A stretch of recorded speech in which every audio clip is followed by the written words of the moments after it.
All right. Well, speaking of sad, Donald Trump had a rally just recently in Las Vegas, my favorite town in the entire world. I love Las Vegas. I go twice a year, but boy, oh boy, I'll tell you, I actually went to Las Vegas one year. I flew in the day after the mass shooting at the country music concert, and it was really, really eerie. And I'm waiting in line at the airport just to get a cab, but the line was so ridiculously long because I happened to be waiting at the same exact time Donald Trump flew in Vegas at that time, so they were holding everybody up.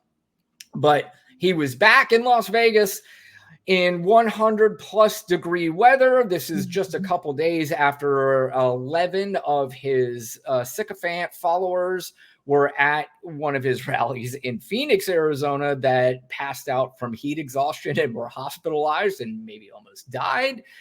He did not seem to care because he heard about the weather in Las Vegas and said, let's do it. Exactly. I don't care. And I'm not giving you water. He absolutely did not care. But the opening act for the main event was a Marjorie Taylor Greene, who I don't know if she believes what she says. I don't know if, the things that come out. Actually, I do believe. I believe everything she says she believes. But let's start with Marjorie Taylor Greene talking about Donald Trump and comparing him to a pretty historical figure. Democrats and the fake news media. Oh, that voice, Lana. It's awful. Oh, I don't know how much all right. Let's get through it together, okay? That voice is so bad. Democrats! They want to constantly talk about, President Trump is a convicted felon. She's an elected official. Listen to how she's talking. She's talking like a junior high schooler. Oh, this is so embarrassing to our country. An idiot.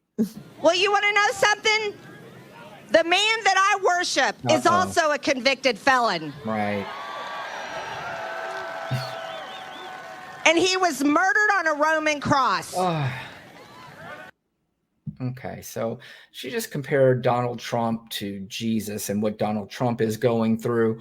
Again, I'm not a big religious person. I'm not convinced that there was such a person named Jesus, but if there was, he went through some pretty brutal shit, and she is comparing a guy that not just went through some brutal shit, but is revered worldwide and is looked upon as a savior for them in their lives. And she just compared him to a guy who has been found liable for sexual assault and is now a convicted felon. He's a rapist. So yeah, rape.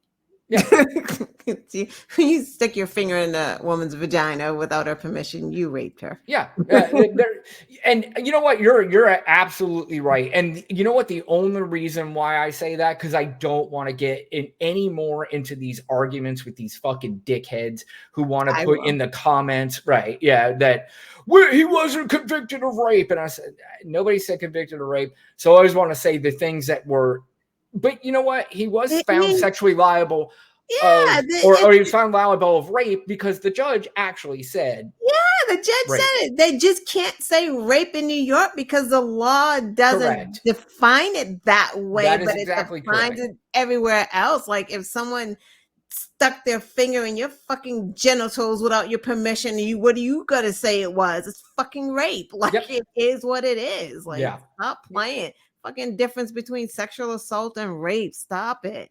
Do you think was Jesus, and I never read the Bible, and I know you've got a Bible behind you, was Jesus ever at least even accused of rape or any kind of sexual assault But that's what they do, Brian. Like they take fucking religion and turn it to their perverse, disgusting disgusting ways. That's what they do. They use it as a fucking shield. These people are not religious. These people are not even conservative. These people are not Christians, Catholics. They're none of that. They're pretending. Like, you're telling me that you're that Christian, fucking the elitals, but you're running around luxury this, luxury that. That wasn't Jesus. Shut the fuck up. Like, that just, they just use it because they know these fucking dum-dums will be like, oh my God, we're doing this in the name of Jesus, okay. Like, it's just... I think they're Christian in the world in which they believe Christianity should be taught in this country in a way. And it's perverse. It's not the real, like if you're talking to a real Christian, the real Christians will not agree with a Marjorie Taylor Greene or a whoever any of these clowns are. But they don't agree. They want to teach it for everyone else. Like, you should go, you see this Bible, here you go. But then they want to go and do what they want to do. They are not living by the standards of the Bible, because if they did, they wouldn't be so fucking hateful and nasty and ornery. That's not what's in the Bible, but they want everyone else to do it. That's how they control you. Like, there's absolutely no question about it. I mean, that's really what it comes down to.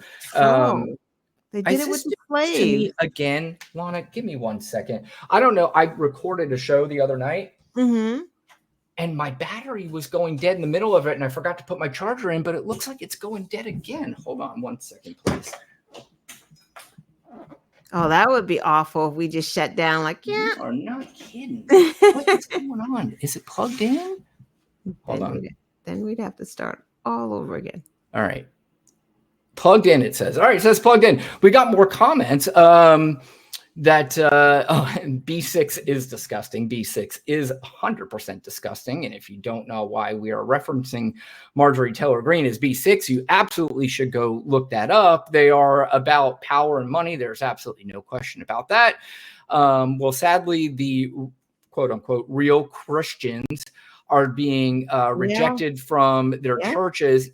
Or follow Trump, and that's the thing, is that these churches have become political in a sense. And, I don't know if people know that before Ronald Reagan was president, religious people weren't really known as political on a particular side. In fact, a very religious president was in office at that time, Jimmy Carter, with his wife, Rosalynn Carter. She was very, very religious. Mm-hmm. And, so they were looked at as the religious sort of president and first lady. And Ronald Reagan, and it was really not Ronald Reagan, it was the administration and the people surrounding him, much like what's happening now, except it's just now on turbocharge.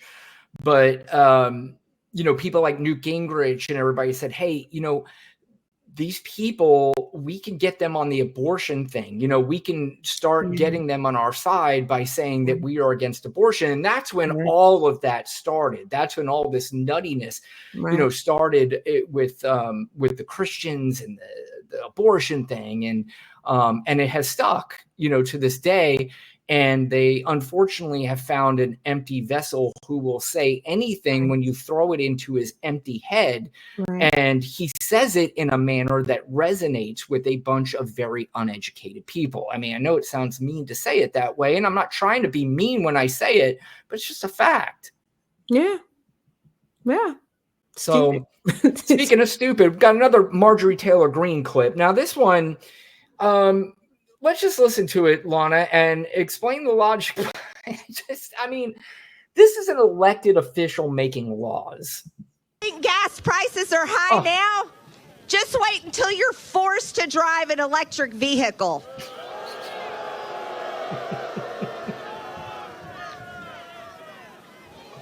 She's pointing. She's got a point. Exactly. Yeah. Yes. And the crowd chants bullshit. Fuck electric vehicles! Y'all may become my favorite place to go. Well, that I'll agree with her, because I do love Las Vegas. But Marjorie Taylor Greene said gas prices are going to skyrocket when you are forced, which nobody's going to force you, just like nobody's forcing you to give back your guns. But when you're forced to drive electric vehicles, gas prices are going higher. How do you think that works, Lana? I don't even know, but it's just so hilarious because stupid Elon Musk is like running around supporting Republicans, and Republicans don't even want them to drive your fucking Tesla. Like, it just the nonsense of all of this. It makes no sense. Just like the Republicans who act like they're in love with Israel, but they hate Jewish people. I don't understand what the fuck is going on. Somebody's got to explain it to me. It's not going to make sense because it's fucking Trumpism. Like, you know, he just brought a level of dysfunction that we've never seen before because he's a fucking idiot. So it's just like he just makes it. It's like he's hard to deal with. He's hard to like follow. He's hard to report on because he just fucking lies with reckless abandon. Like, he just lies like it's true, and it's just at one lie after. Just, I see you got the rally there. Like, it's just like you're so fucking mystified and in disbelief with what he's saying that you're just like, before you comment on the first thing because you snap out of it, he's rattled off 20 more crazy things. And you're like, what the? Like, it's, I don't. Down electric vehicles. I guess she set them up for the boats. So you can talk about the fucking boats as the electric vehicles. I was like, what the fuck?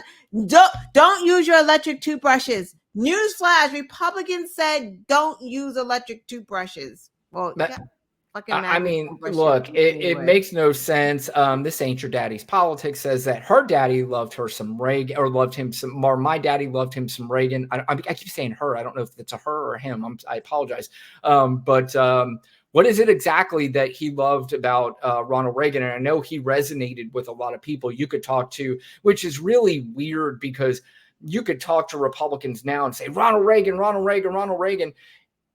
And Donald Trump is not Ronald Reagan. They're not the same president, but they act like they are. I mean, they have some similarities, but there's a lot of differences between Ronald Reagan and Donald Trump.